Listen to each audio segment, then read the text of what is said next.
Right, Liverpool strengthening in attack, but could they make a big addition at the back as well? Well, they've, of course, been chasing Marc Guehi all summer.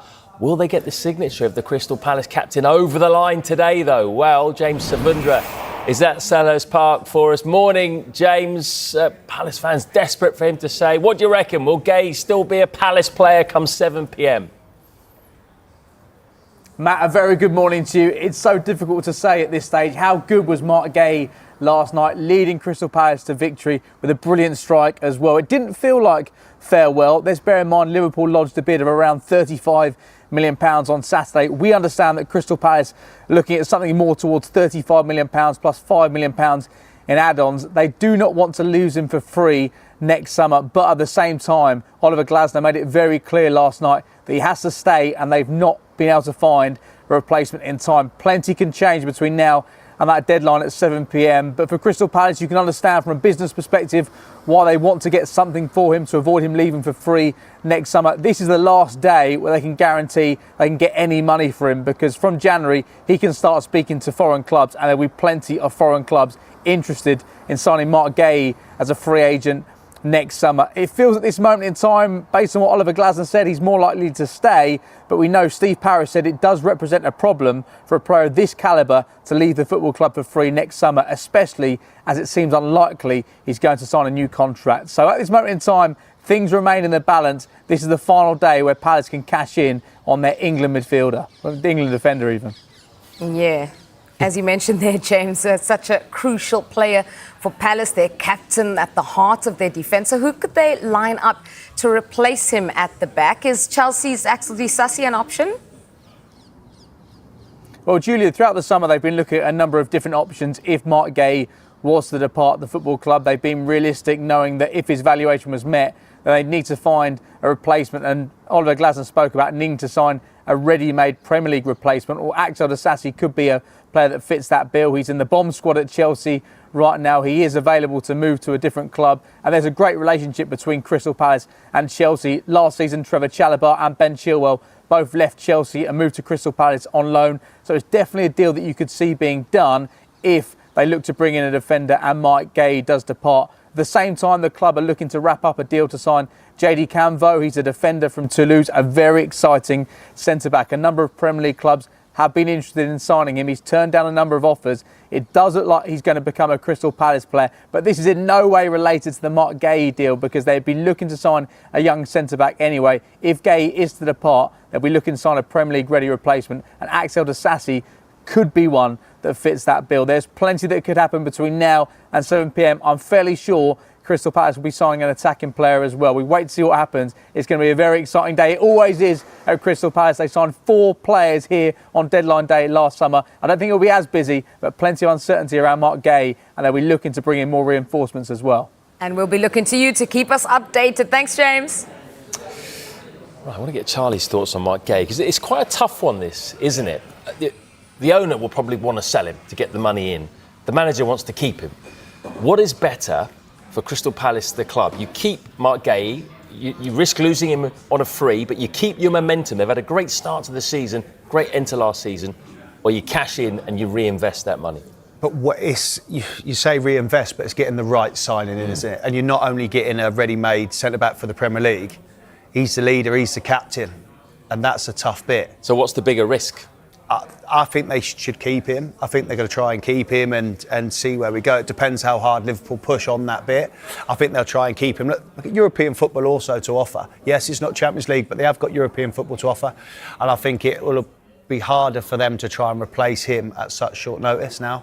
So he's the captain, he's the leader, and ultimately if the manager's coming out and saying, I do not want to sell him, then that's where we're at. Liverpool now, and no doubt, after Marc Guehi response to deadline day transfer collapsed. Crystal Palace captain Marc Guehi saw a deadline-beating move to Liverpool. Collapsed last week and will now become a free agent at the end of the current season. Liverpool are so confident Marc Guehi wants to be a Liverpool player, they don't intend to bid for him in January. The Premier League champions were linked with the Crystal Palace skipper for much of the summer window, and a deal to sign him looked inevitable. Talks ramped up in the hours leading up to the deadline, with Guehi agreeing personal terms and completing a medical. However, despite Palace initially greenlighting his £35 million exit, the plug was pulled at the 11th hour, leaving the player and Liverpool frustrated. It is understood that influential Palace boss Oliver Glasner threatened to quit if the exit was finalized, leaving owner Steve Parish no choice but to block the deal. Guehi is said to be incredibly disappointed that a move didn't transpire, having remained committed to the club throughout the saga. He also has no intention of extending his contract, which will see him become a free agent next summer. There is an expectation, then, that Palace will attempt to engineer an exit in January in order to recoup some funds for their talismanic defender. Liverpool had been expected to return with a new bid at the start of 2026, but it is now suggested they will bide their time. The Telegraph report that Anfield bosses were adamant they would sign him for £35 million this summer, or on a free in 12 months' time. A clutch of other clubs have also been linked with his signature, including Premier League rivals Manchester City. The Reds believe, though, that interest from rival clubs is being drummed up in an attempt to call Liverpool's bluff and force a January offer. The England defender is also able to talk to overseas clubs from the start of next year about a pre-contract agreement. However, Liverpool believe Guehi is so determined to make the move to Merseyside, he will also be happy to bide his time. Guehi, 25, will be Liverpool's top defensive target next summer, with Ibrahima Konan out of contract and Joe Gomez expected to move on. Gomez also saw a deadline day move to Milan blocked, but is now considered a vital part of Arne Slot's squad battling on multiple fronts. Konan is further ahead in the pecking order, but his future is arguably more uncertain. Like Guehi, he is set to become a free agent next summer, and despite talks of a renewal, no agreement has been reached. Guehi is yet to return to Palace following the deadline day saga, having been a part of England's squad for their latest batch of World Cup qualifiers. He started the win over Andorra at Villa Park, but only after Three Lions boss Thomas Tuchel held talks over his state of mind. Tuchel said, "We had a chat with him. He looks absolutely fine. Very impressive on the field. He's the main driver of Palace's success, captain and the leader. He's continued this in camp. He handles it with respect and grace and a brilliant attitude." Guehi was a doubt for Wednesday night's clash with Serbia in Belgrade, but now looks set to be involved for what is the toughest test before next summer's tournament in the United States.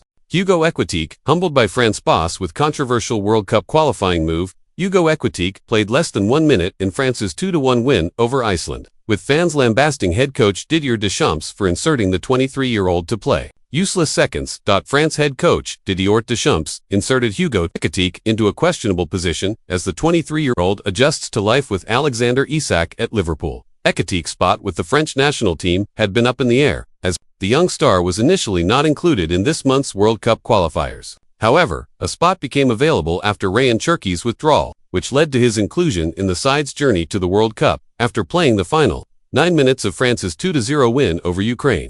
Ekitike saw even less playing time in the 2-1 win over Iceland. Toward the end of stoppage time, Deschamps brought Ekitike into the match, and less than 1 minute later, the match was over. The 23-year-old did not touch the ball after entering the match in the 96th minute.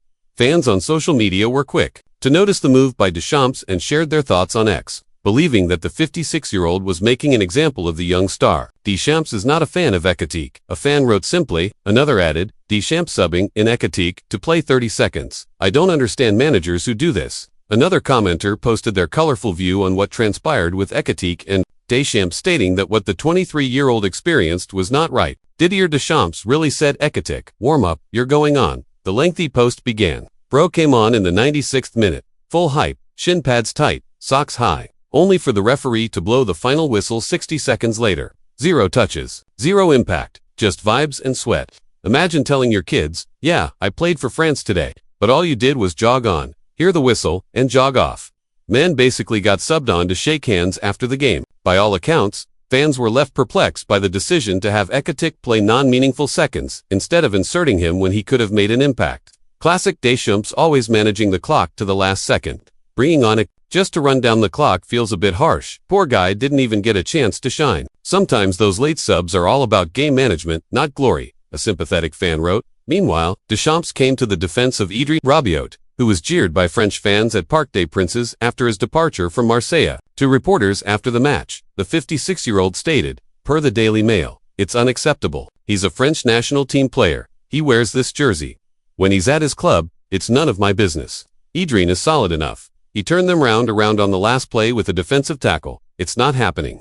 No player should have to go through this. It's the French national team. He's French, like all players. It must not happen. It's unacceptable. Liverpool get huge Alexander Isak boost after deadline day record transfer. Alexander Isak played his first match since May on Monday night, coming on as a 72nd-minute substitute during Sweden's 2026 FIFA World Cup qualifier against Kosovo. In Prestina, the game will live long in infamy for Swedes, with Jon Dahl Tomasson's side going down to a shock 2-0 defeat. It follows on from a disappointing 2-2 draw against Slovenia on matchday 1, meaning the all-star Swedish lineup risks losing out on a place in the United States, Canada and Mexico due to the shock nature of the result and the paucity of the overall performance. Isak's comeback has become somewhat of a sideshow. Isak back in the game. After the game, Isak and his manager were fielding questions about his return to the field, denying that there was an agreement with Liverpool over restricting his playing time. That was the maximum number of minutes I could give him, Tomasson told Viaplay. According to the Swedish media, the 25 has played no football since the Premier League season and famously has not had a pre-season either. He rejected calls to join Newcastle's Asian tours and then sat out the first 3 Premier League games of the season.